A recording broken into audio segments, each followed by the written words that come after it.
Okay, so looks like you're doing good all the way to here. This is right, other than you just have your signs backwards because that's a minus 5x, so that'll make that a minus 8 and a plus 3. So let me write that down over here. And then squared plus 3. And these equal 0 now.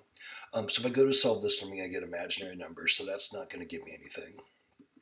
If I go to solve this one, I bring the 8 over and I get x squared equals 8. And then there's the plus or minus root 8 that you were talking about. So x equals plus or minus root 8. And then when we go to write this answer, we probably want to simplify this root a little bit. So remember that plus or minus 8, there's like a 4 times a 2 in there, so I can bring that 2 out front. So when I write the answer, I'm probably going to want to write it as 2 root 2 and minus 2 root 2. But back here for a second, this is an easier place to plug in.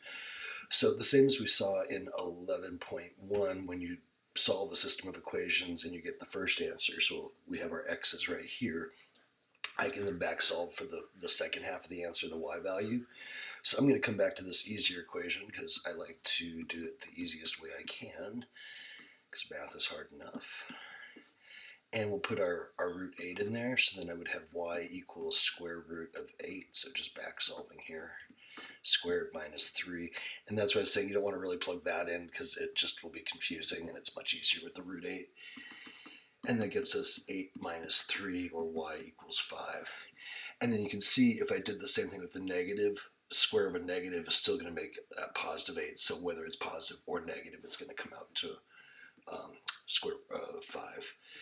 So then our answers, in terms of the root 8s, I don't know if the computer would take this version of it, but that we got the x to be positive root 8, and then its y was 5. And we also got the x to be negative root 8, and its y was also 5, because when we squared it came out the same.